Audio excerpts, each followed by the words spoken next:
ఎవని కోసం? Pharma village అల్లుని కోసం అక్కడ ఫార్మా దుకాణం పెట్టి వాళ్ళ సొంత అల్లుని కోసం ఇవాళ పేదవాళ్ళ భూములు గుంజుకునే ప్రయత్నం చేస్తా ఉన్నాడు. ఈ ముఖ్యమంత్రి పేదోళ్ళ కోసం పనిచేస్తలేడు. అదాని కోసం, అల్లుని కోసం, అన్నగాని కోసం, తమ్ముడి కోసం, వాళ్ళ కోసం తప్ప రాష్ట్రంలో రైతుల కోసం కానీ పేదవాళ్ళ కోసం కానీ ఈ ముఖ్యమంత్రి పనిచేస్తలేడు. ఒక్కసారి ఆలోచించండి. ఇంకో 10 రోజులైతే సంవత్సరం నిండుతుంది రేవంత్ రెడ్డి ప్రభుత్వం కూర్చొని. ఏం చెప్పిండు అన్నాడు? యాదకుండాల మీ అందరికీ మహబాద్కి వచ్చి ఇవాళ ఇక్కడున్న ఎమ్మెల్యే, డోర్నకల్ ఎమ్మెల్యే, అదేవిధంగా మహబాద్ జిల్లాలోని ఇల్లెందు ఎమ్మెల్యే సమాధానం చెప్పాలా. మీరే కదా ఇంటింటికి వచ్చింది, మీరే కదా గల్లీ గల్లీ తిరిగింది, 6 గ్యారెంటీలు అన్నారు, 100 రోజుల్లో అమలు చేస్తామన్నారు, పేదవాళ్ళకు అండగా నిలబడతామన్నారు. ఏ ఒక్క హామీ అన్న అమలు అయిందా? ఒక్కసారి చెప్పవలసిందిగా కోరుతా ఉన్నా. కేసీఆర్ ఉన్నప్పుడు రైతు బంధు పడుతుండేనా? పడుతుండే అంటే ఎస్ అనాలే. పడుతుండేనా? కేసీఆర్ ఉన్నప్పుడు రైతు బంధు టైంకి పడుతుండేనా? రైతు బీమా వస్తుండేనా? 24 గంటల కరెంట్ వస్తుండేనా? మరి రేవంత్ రెడ్డి వచ్చినాక వస్తున్నాయా?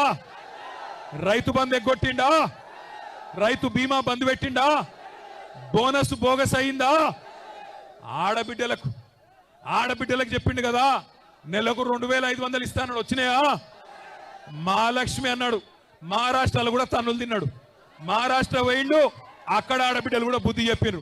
వీడు పచ్చి లంగా తెలంగాణలో ఆడబిడ్డలను మోసం చేసిండు, మమ్మల మోసం చేసేందుకు వచ్చిండని చెప్పి మహారాష్ట్రలో ఉన్న ఆడబిడ్డలు చైతన్యం ప్రదర్శించిండ్రు. కాంగ్రెస్ పార్టీని తన్ని ఎలగొట్టిండ్రు.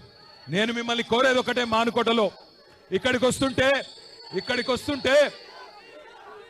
వస్తుంటే కొంతమంది ఎమ్మెల్యేలు వాళ్ళు కూడా గిరిజన బిడ్డలే. కొంతమంది ఎమ్మెల్యేలు అంటున్నారు రాళ్లతో కొడతారట, నేను వస్తే రాళ్లతో కొడతారట. నేను అడుగుతున్నా, ఇక్కడ ఉన్న ఎస్పీ గారిని, రాష్ట్రంలో ఉన్న డీజీపీని అడుగుతున్నా, అధికార కాంగ్రెస్ పార్టీ ఎమ్మెల్యేలు రాళ్లతోని కొడతామంటే మీరేం చేస్తున్నారో నేను అడుగుతా ఉన్నా. కేసులు మా మీద మాత్రమే పెడతారా? కాంగ్రెస్ వాళ్ళ మీద కేసులు ఉన్నాయా? కాంగ్రెస్ ఎమ్మెల్యేలు రాళ్లతోని కొడతామంటే, కాంగ్రెస్ మాజీ ఎమ్మెల్యేలు పెట్రోల్ పోసి తగలబెడతామంటే భయపడతాం అనుకుంటున్నారా? ఇది కేసీఆర్ తయారు చేసిన బృందం, కేసీఆర్ దళం. భయపడం. రాళ్లతోని మానుకోట సాక్షిగా చెప్తున్నా, మానుకోట రాళ్ల మహత్యమేందో తెలంగాణను అడ్డుకున్న ప్రతి ఒక్కడికి తెలుసు. మానుకోటలో 14 ఏళ్ల కిందటనే నిప్పు పుట్టింది, తర్వాత తెలంగాణ వచ్చింది. ఇవాళ మీరు వద్దంటే కోర్టుకు పోయినాం, మీరు పర్మిషన్ ఇయ్య అంటే కోర్టుకు పోయి కోర్టుకెళ్ళి పర్మిషన్ తెచ్చుకున్నాం. 1000 మంది అనుకుంటే 25,000 మంది తరలి వచ్చి ఈరోజు బ్రహ్మాండంగా ఈ ప్రభుత్వం మీద ఎంత కోపం ఉందో, ఈ ప్రభుత్వం మీద ఎంత వ్యతిరేకత ఉందో ఇవాళ ఈ మానుకోట మహాధరణ చూస్తేనే అర్థమైతా ఉన్నది.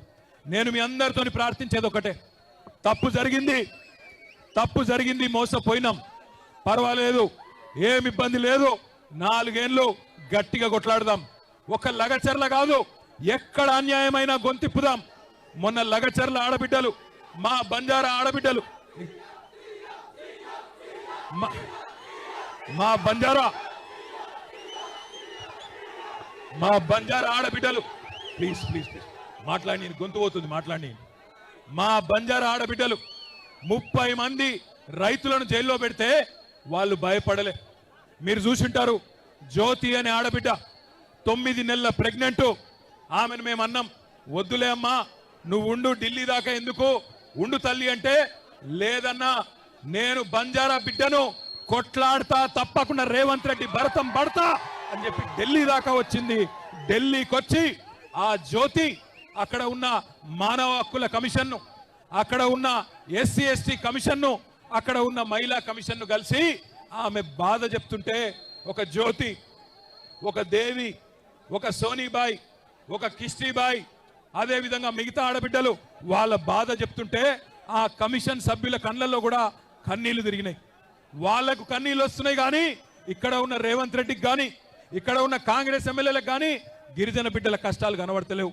అందుకే నేను అనేది, లగచర్లలో జరిగింది ఇవాళ రేపు మనకు కూడా జరగచ్చు, రేపు మానుకోటలో కూడా జరగచ్చు, రేపు మిర్యాలగూడలో జరగచ్చు, సాగర్లో జరగచ్చు, రాష్ట్రంలో ఎక్కడైనా జరగచ్చు.